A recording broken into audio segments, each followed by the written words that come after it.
अथ देवी कवच। ओम। इस श्री चंडी कवच के ब्रह्मा ऋषि अनुष्ठुप छंद चामुंडा देवता अनन्यास में कही गई माताएं बीज दिग्बंध देवता तत्व हैं। श्री जगदम्बा की प्रीति के लिए सप्तशती पाठमभूत जप में इसका विनियोग किया जाता है। ओम चंडिका देवी को नमस्कार है। मार्कंडेय जी ने कहा, पितामह, जो इस संसार में परम गोपनीय तथा मनुष्यों की सब प्रकार से रक्षा करने वाला है और जो अब तक आपने दूसरे किसी के सामने प्रकट नहीं किया हो, ऐसा कोई साधन मुझे बताइए। ब्रह्मा जी बोले, ब्राह्मण, ऐसे साधन तो एक देवी का कवच ही है, जो गोपनीय से भी परम गोपनीय, पवित्र तथा संपूर्ण प्राणियों का उपकार करने वाला है। महामुने, उसे श्रवण करो। देवी की 9 मूर्तियां हैं, जिन्हें नव दुर्गा कहते हैं। उनके पृथक पृथक नाम बतलाए जाते हैं। प्रथम नाम शैलपुत्री है, दूसरी मूर्ति का ब्रह्मचारिणी है, तीसरा स्वरूप चंद्र घंटा के नाम से प्रसिद्ध है, चौथी मूर्ति को कुष्मांडा कहते हैं, पांचवी दुर्गा का नाम स्कंद माता है, देवी के छठे रूप को कात्यायनी कहते हैं, सातवां कालरात्रि और 8वां स्वरूप महागौरी के नाम से प्रसिद्ध है। नवी दुर्गा का नाम सिद्धिदात्री है। ये सब नाम सर्वज्ञ महात्मा वेद भगवान के द्वारा ही प्रतिपादित हुए हैं। जो मनुष्य अग्नि में जल रहा हो, रणभूमि में शत्रुओं से घिर गया हो, विषम संकट में फंस गया हो तथा इस प्रकार भय से आतुर होकर जो भगवती दुर्गा की शरण में प्राप्त हुए हो, उनका कभी कोई अमंगल नहीं होता। युद्ध के समय संकट में पड़ने पर भी उनके ऊपर कोई विपत्ति नहीं दिखाई देती। उन्हें शोक, दुख और भय की प्राप्ति नहीं होती। जिन्होंने भक्ति पूर्वक देवी का स्मरण किया है, उनका निश्चय ही अभ्युदय होता है।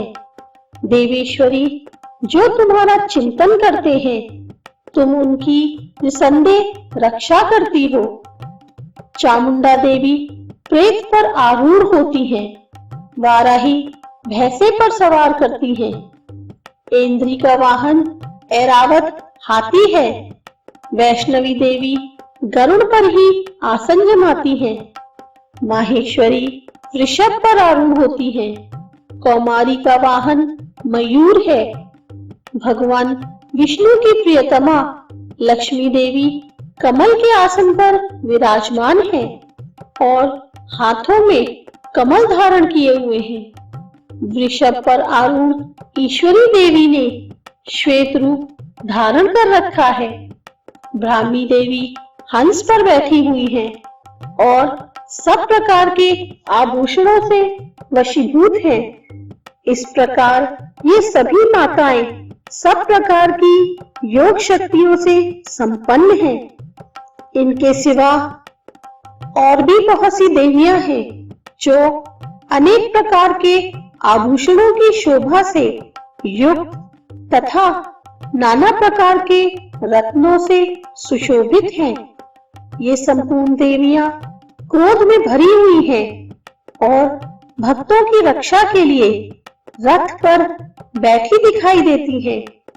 ये शंख, चक्र, गदा, शक्ति, हल और मुसल, खेटक और तोमर, परशु तथा पाश, कुंज और त्रिशूल एवं उत्तम शार्क धनुष आदि अस्त्र शस्त्र अपने हाथों में धारण करती हैं। दैत्यों के शरीर के नाश करना, भक्तों को अभय दान देना और देवताओं का कल्याण करना, यही उनके शस्त्र धारण का उद्देश्य है। कवच आरंभ करने के पहले इस प्रकार प्रार्थना करनी चाहिए। महारौद्र रूप, अत्यंत घोर पराक्रम, महान बल और महान उत्साह वाली देवी, तुम महान भय का नाश करने वाली हो। तुम्हें नमस्कार है। तुम्हारी ओर देखना भी कठिन है। शत्रुओं का भय बढ़ाने वाली जगदम्बिके, मेरी रक्षा करो। पूर्व दिशा में ऐन्द्री मेरी रक्षा करे। अग्निकोण में अग्नि शक्ति, दक्षिण दिशा में वाराही और नैऋत्य कोण में खड्ग धारिणी मेरी रक्षा करे। पश्चिम दिशा में वारुणी और वायव्य कोण में वृक्ष पर सवारी करने वाली देवी मेरी रक्षा करे। उत्तर दिशा में कौमारी और ईशान कोण में शूल धारिणी देवी रक्षा करे। ब्रह्माणी, तुम ऊपर की ओर से मेरी रक्षा करो और वैष्णवी देवी नीचे की ओर से मेरी रक्षा करे। इस प्रकार शव को अपना वाहन बनाने वाली चामुंडा देवी दसों दिशाओं में मेरी रक्षा करे। जया आगे से और विजया पीछे की ओर से मेरी रक्षा करे। वाम भाग में अजिता और दक्षिण भाग में अपराजिता रक्षा करे। उद्योतनी शिखा की रक्षा करे। उमा मेरे मस्तक पर विराजमान होकर रक्षा करे। ललाट में मालाधरी रक्षा करे और यशस्विनी देवी मेरी भौहों का संरक्षण करे। भौहों के मध्य भाग में त्रिनेत्रा और नथनों की यम घंटा देवी रक्षा करे। दोनों नेत्रों के मध्य भाग में शंखिनी और कानों में द्वारवासिनी रक्षा करे। कालिका देवी कपोलों की तथा भगवती शांकरी कानों के मूल भाग की रक्षा करे। नासिका में सुगंधा और ऊपर के होंठ में चर्चिका देवी रक्षा करे। नीचे के होंठ में अमृत कला तथा जीवा में सरस्वती देवी रक्षा करे। कौमारी दांतों की और चंडिका कंठ प्रदेश की रक्षा करे। चित्रघंटा गले की, घंटी की और महामाया तालू में रहकर रक्षा करे।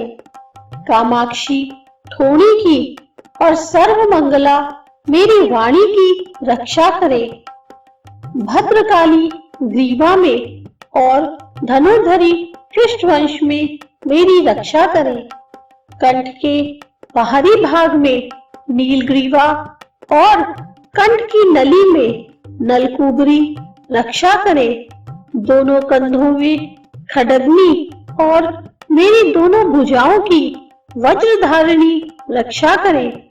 दोनों हाथों में दंडनी और उंगलियों में अंबिका रक्षा करे। शूलेश्वरी नखों की रक्षा करे। कुलेश्वरी कुक्षी यानी पेट में रहकर रक्षा करे।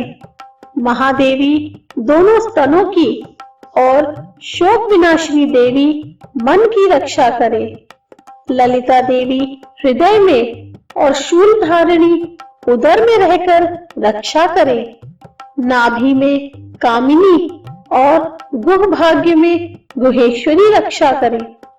पूतना और कामिका लिंग की और महिषवाहिनी गुंडा की रक्षा करे। भगवती कटी भाग में और विंध्यवासिनी घुटनों की रक्षा करे।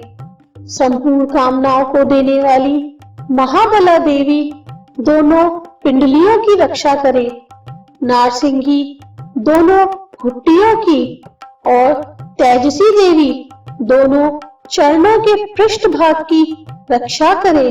श्रीदेवी पैरों की उंगलियों में और तलवासिनी पैरों के तलुओं में रहकर रक्षा करे।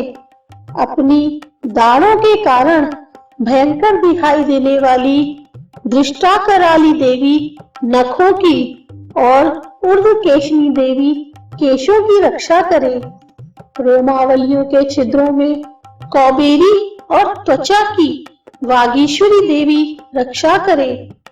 पार्वती देवी रक्त, मज्जा, वसा, मांस, हड्डी और मेद की रक्षा करे। आंतों की कालरात्रि और पित्त की मुक्केटेश्वरी रक्षा करे। मूलाधार आदि कमल कोशों में पद्मावती देवी और कफ में चूड़ामणि देवी स्थित होकर रक्षा करे।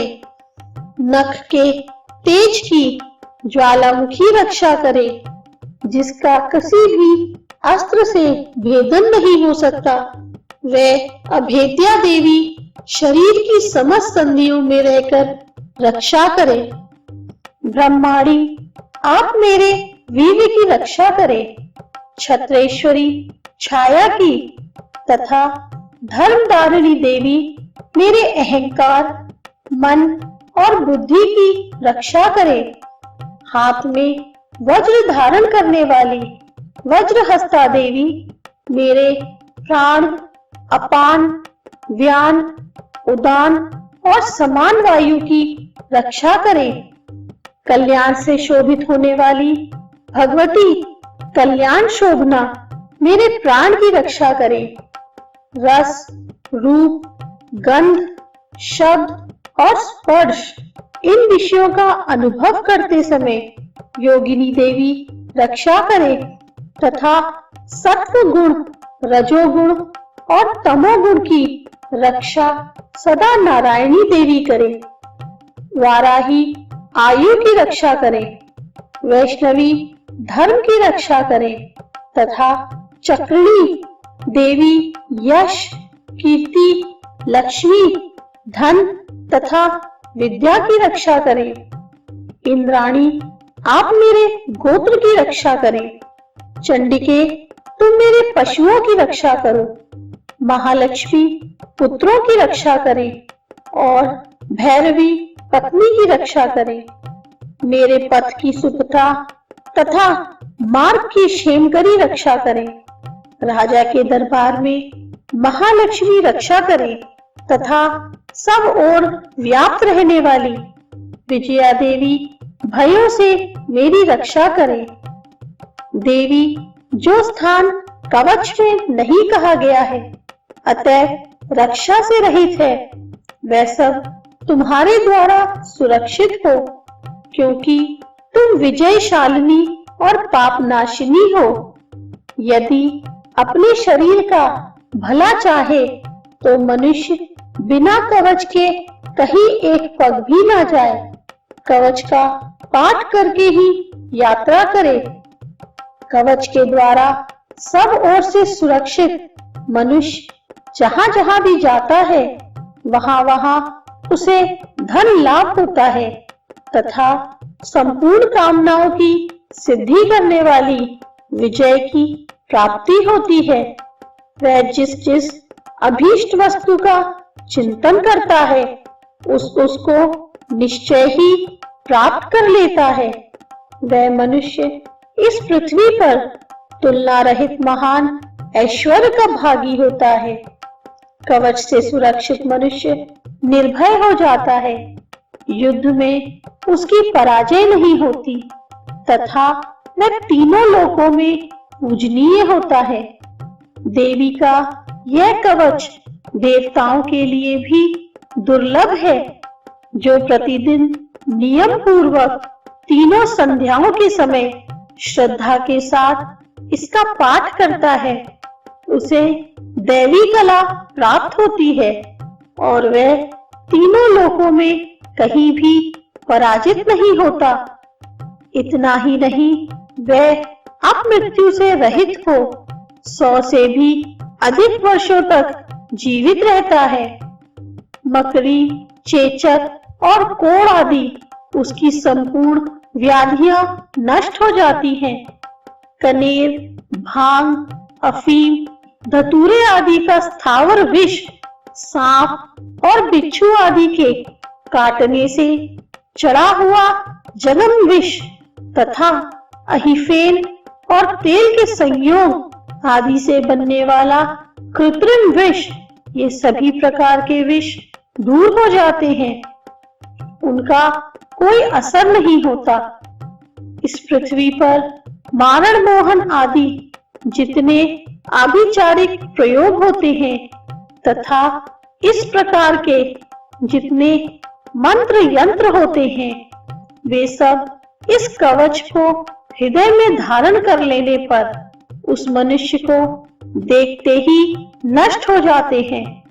यही नहीं, पृथ्वी पर विचरने वाले ग्राम देवता, आकाशचारी देव विशेष, जल के संबंध से प्रकट होने वाले गण, उपदेश मात्र से सिद्ध होने वाले निम्न कोटि के देवता, अपने जन्म के साथ प्रकट होने वाले देवता, कुल देवता, माला, डाकिनी, शाकिनी, अंतरिक्ष में विचरने वाली अत्यंत बलवती भयानक डाकनियां, ग्रह, भूत, पिशाच, यक्ष, गंधर्व, राक्षस, ब्रह्म राक्षस, बेताल, कुष्मांड और भैरव आदि अनिष्ट कारक देवता भी हृदय में कवच धारण किए रहने पर उस मनुष्य को देखते ही भाग जाते हैं।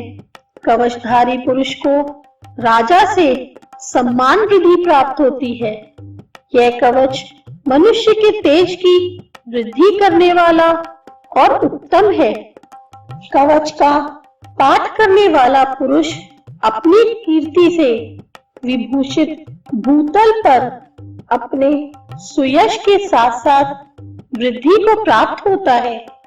जो पहले कवच का पाठ करके उसके बाद सप्तशती चंडी का पाठ करता है, उसकी जब तक वन, पर्वत और काननों सहित यह पृथ्वी टिकी रहती है, तब तक यहाँ पुत्र पौत्र आदि संतान परंपरा बनी रहती है। फिर देह का अंत होने पर वह पुरुष भगवती महामाया के प्रसाद से उस नित्य परम पद को प्राप्त होता है, जो देवताओं के लिए भी दुर्लभ है।